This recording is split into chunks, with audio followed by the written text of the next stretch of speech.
एहतसाब अदालत इस्लामाबाद के हुक्म पर प्रॉपर्टी वाक़या मौजा फरोज वटवा में 88 कनाल ज़री रकबे की नीलामी का अखबारात में इश्तिहार 10 बजे तक दिया गया था। बिस्मिल्लाहिर्रहमानिर्रहीम। अस्सलाम वालेकुम नाज़रीन, इरफान हाशमी आपको अपने शो में लंदन से खुशामदीद कहता हूँ। व्यूअर्स, पनामा लीक्स एक ऐसा केस था पाकिस्तान की तारीख में जिसने एक सिटिंग प्राइम मिनिस्टर को घर जाने पर मजबूर कर दिया और फिर नाअहल भी किया।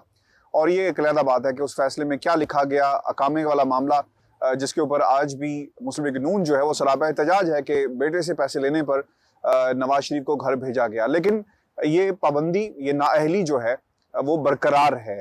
फिर वही वक्त हमने देखा जब नवाज शरीफ साहब जेल में थे और अपनी बीमारी का एक उज़र उन्होंने पेश किया, और जिस तरह पाकिस्तान से वो यहाँ पर आए वो भी क्या हालात थे, एक पूरी टाइमलाइन मौजूद है कि कब कब क्या हुआ। खामोशी, जुबानबंदी और फिर खामोशी के बाद जो है उन्होंने सरापा एहतजाज शुरू कर दिया अपने बयानात की शक्ल में, और पाकिस्तान के इदारों को तनकीद का निशाना बनाना शुरू कर दिया।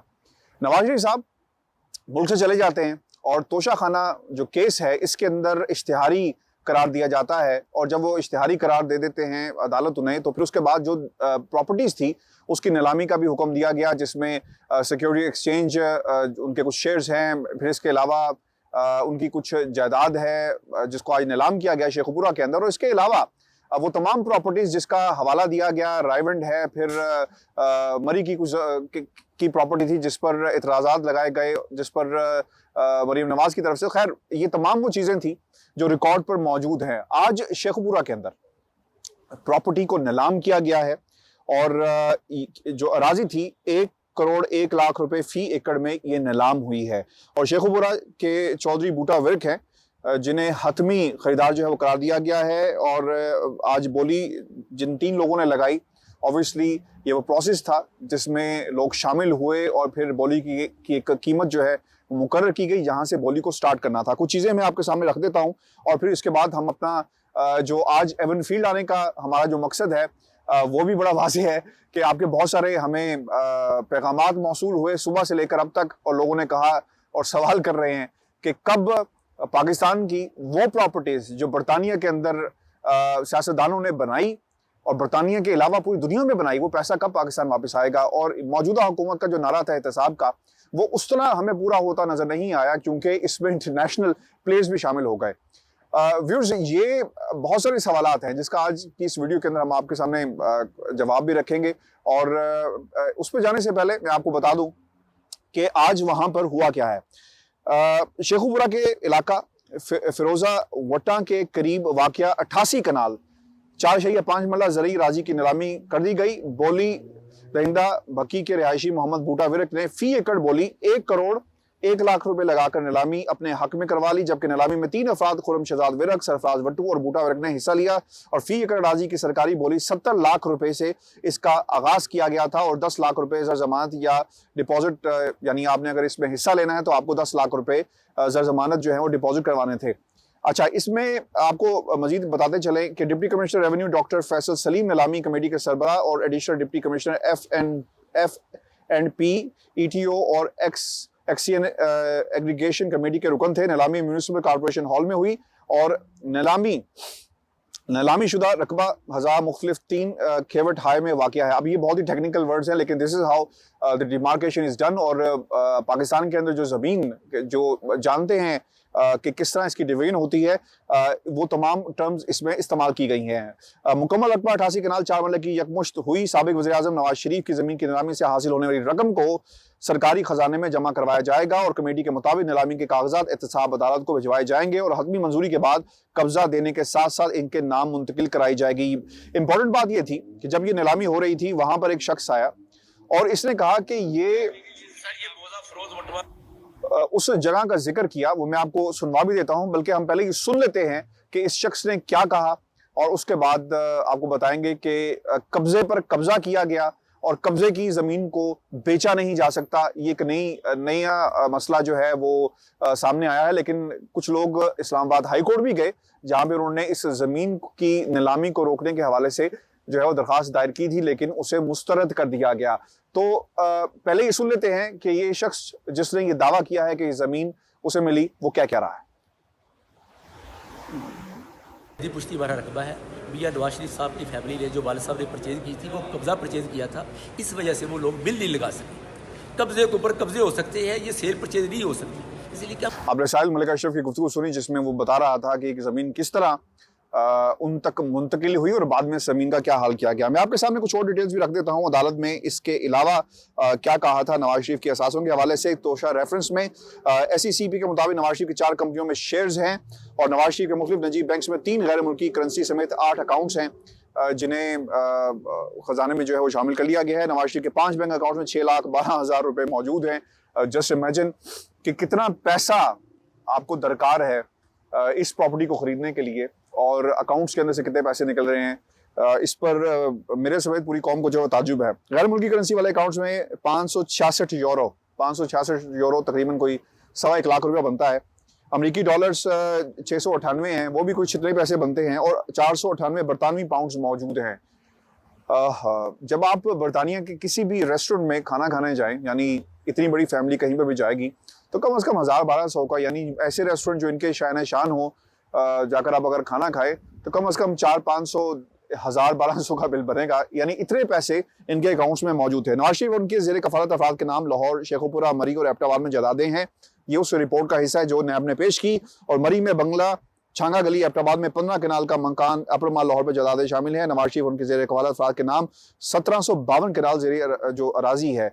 अच्छा, इसमें यहाँ भी बहुत इंपॉर्टेंट चीज़ है कि ये ज़मीन जो बेची गई शहबाज शरीफ साहब ने पहले बेच दी थी और नवाज शरीफ साहब ने अपना हिस्सा जो है वो नहीं भेजा था। लिहाजा बाकी जायदादों के ऊपर जो है अभी चूंकि ये कहा गया था कि अगर किसी को कोई एतराज़ हो तो वो अपना एतराज़ उठा सकता है। मरी की ज़मीन पर उठाया गया, जायदाद पर उठाया गया और इसके अलावा रायवन के की जो ज़मीन है यानी जाती उमरा की ज़मीन वो मुकम्मल तौर पर मुंतकिल नहीं हुई।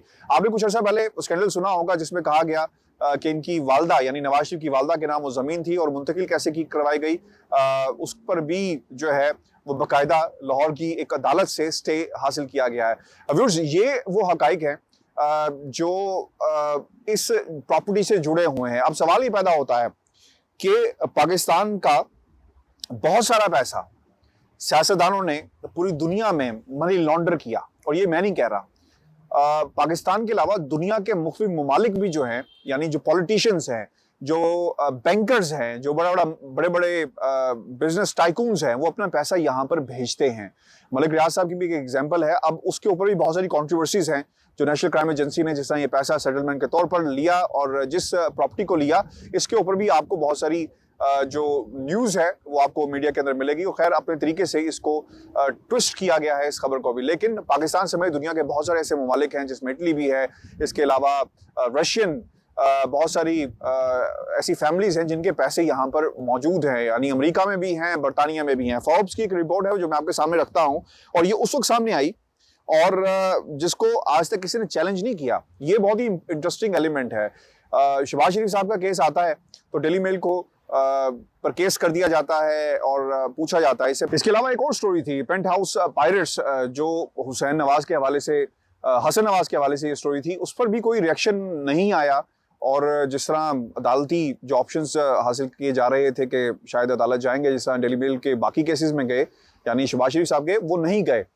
तो फोर्ब्स की इस रिपोर्ट को पढ़ना बहुत ही ज़रूरी है। और उस वक्त ये रिपोर्ट आई जब पाकिस्तान के प्राइम मिनिस्टर उस वक्त के नवाज शरीफ साहब को सजा होती है, उनकी गवर्नमेंट जो है वो चली जाती है। मैं आपके सामने वो रख देता हूँ। सुप्रीम कोर्ट का फैसला आता है, नवाज शरीफ साहब को घर जाना पड़ा और फिर इसमें जिक्र भी किया गया। बहुत सारी जो डिटेल्स हैं जो शेयर की गई वो मैं आपके सामने रखता हूँ कि apartment used to raise 7 million mortgage and today would probably worth about 8 million. ये 2017 की रिपोर्ट है कि इतने पैसे जो थे, इस प्रॉपर्टी की इतनी वैल्यू है जो इस वक्त मेरे बिल्कुल पीछे मौजूद है।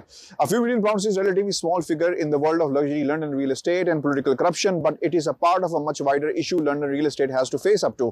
अच्छा, ये उस वक्त फोर्ब्स ने लिखा कि ये कुछ मिलियन पाउंड का मसला नहीं है। रियल एस्टेट के अंदर बहुत सारा लॉन्डर जो पैसा किया जाता है वो यहाँ पर मौजूद है रियल एस्टेट की शक्ल में। इस हवाले से बरतानिया की हुकूमत खामोश है और इस पर फोर्ब्स ने बड़ी तफसील के साथ लिखा भी अपनी इस रिपोर्ट के अंदर। A report from the Transparency International earlier this year showed that 4.2 billion worth of London real estate has been brought by individuals or the company representing a high money laundering risk। ये मेरी report नहीं है बल्कि वो report है जो transparency international ने 4.2 billion की रकम कोट की है कि इतना पैसा मौजूद है बरतानिया की रियल एस्टेट के अंदर जो इस्तेमाल किया गया, और हाई मनी लॉन्ड्रिंग रिस्क कहा जा रहा है कि हाई मनी लॉन्ड्रिंग रिस्क है, यानी यहाँ पे पैसा जो है वो मनी लॉन्ड्रिंग के जरिए लाया गया। The incriminating information the Pakistan now former prime minister was first brought to light by the Panama papers का जिक्र किया जा रहा है कि किस तरह पैसा बरतानिया तक पहुंचाया गया, और फिर उन कंपनीज का भी जिक्र है। खैर ये चीजें बहुत दफा माजी में भी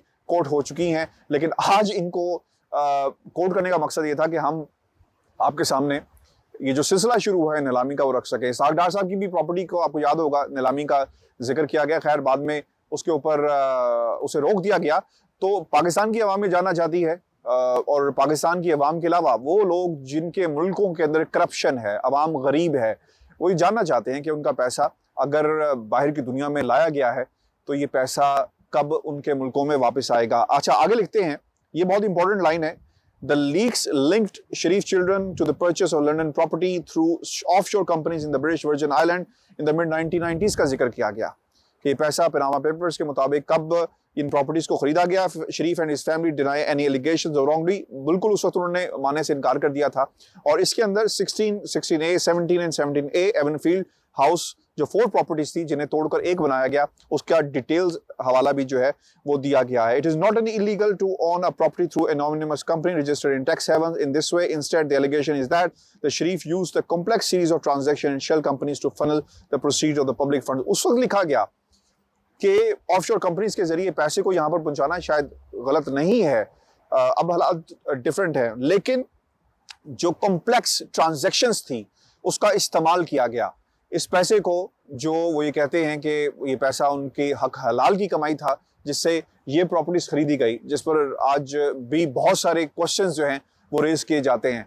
पाकिस्तान की आवाम जानना चाहती है कि कब अगर बरतानिया की हुकूमत सीरियसली कुछ इस पर स्टेप उठाती है और बाकायदा कोई इन्वेस्टिगेशन होती है तो यकीनन बहुत सारी चीज़ें इससे पर्दा उठेगा, और पाकिस्तान की आवाम यही चाहती है कि उनका पैसा जो है उनके मुल्क यानी कौमी खजाने में जमा करवाया जाए। आखिर में इस फॉर्ब्स ने जो बात लिखी दैट इज़ वेरी इंपॉर्टेंट, और इसका हवाला दिया गया है कि जिसमें फॉर्ब्स ने जो इन्वेस्टिगेशन की कि if the proposal goes ahead unadulterated it would bring a radical level of transparency to the UK property market, London in particular, highlighting which individual accused of criminality and corruption have stashed their ill-gotten gains in London. It could significantly stems the flow of illicit money into the property market. यहाँ पर बहुत ज़बरदस्त किस्म की deliberations भी हुई कि बरतानिया को इस ऐसे पैसे से पाक किया जाए। अच्छा, इसमें जो इम्पोर्टेंट बात थी 2017 के अंदर ये प्रपोजल्स रखी गई कि अगर आपकी कंपनीज के नाम पे कोई प्रॉपर्टीज हैं तो उसे डिक्लेयर करना होगा, डजंट मैटर कि वो प्रॉपर्टीज कहाँ पर हैं। और फिर यकीनन इसके ऊपर भी बहुत सारी डेवलपमेंट्स हुई बाद में, लेकिन ये तासुर गलत नहीं है कि बरतानिया के अंदर जो रियल एस्टेट बिजनेस है यहाँ पर वो पैसा उसे इन्वेस्ट किया जाता है जो मुख्तलिफ चैनल्स के जरिए बरतानिया में पहुँचाया जाता है। एवनफील्ड का मामला यकीनन इसके ऊपर जिस तरह की क्लैरिफिकेशन आनी चाहिए थी, इन्वेस्टिगेशन होनी चाहिए थी, वैसी इन्वेस्टिगेशन नहीं हुई। बिल्कुल उसी तरह ही जिस तरह पाकिस्तान के अंदर जस्टिस काजी फैज़ ईसा के केस को बंद कर दिया गया, कहा गया कि नहीं पूछा जा सकता, लेकिन वो ममालिक अगर ये चाहते हैं कि बरतानिया के अंदर यानी ये टैक्स हेवन्स की जो बात की जाती थी और पैसा किस तरह बरतानिया में पहुंचाया जाता है, कम से कम ये ममालिक अपने तौर पर इन्वेस्टिगेशंस कर सकते हैं, पूछ सकते हैं कि ये पैसा कहाँ से आया और किस तरह इस पैसे को यहाँ पर प्रॉपर्टीज़ के अंदर इन्वेस्ट किया गया। पाकिस्तान की आवाम व्यूअर्स शिद्दत से इंतज़ार कर रही है, और आज लोगों के बहुत सारे मैसेजेस मुझे आ रहे हैं और आए भी, जैसे ये पूछ रहे थे कि एवनफील्ड को कब नीलाम किया जाएगा। एवनफील्ड की नीलामी अगर बरतानिया की हुकूमत सीरियस है और वो फैसले जो बरतानिया में तो नहीं हुए लेकिन पाकिस्तान के अंदर हुए, इसकी इन्वेस्टिगेशन कम से कम यहाँ पे हो सकती है उन कवानीन के मुताबिक जो बरतानिया की सरजमीन के कवानीन हैं कि ये पैसा कैसे इस मुल्क में आया, इस पैसे की मनी ट्रेल क्या है, किन कंपनीज के जरिए इस पैसे को यहाँ पर पहुँचाया गया और कौन सी कंपनीज थी जिनके जरिए ये पैसा बनाया गया। ये तमाम सवालात हैं। अगर बरतानिया की हुकूमत सीरियस हो तो इसके जवाब जो हैं वो मिल सकते हैं, क्योंकि बरतानिया की हुकूमत अगर मामला नवाज शरीफ को वापस भेजने का हो तो ये कह देती है हुकूमत पाकिस्तान को कि कानून के मुताबिक कार्रवाई की जाएगी। और व्यूअर्स, ये हमारी आज की वीडियो थी। अपने कमेंट्स ज़रूर भेजिएगा। मुझे लंदन से इजाज़त दीजिए। अल्लाह ने के बाद।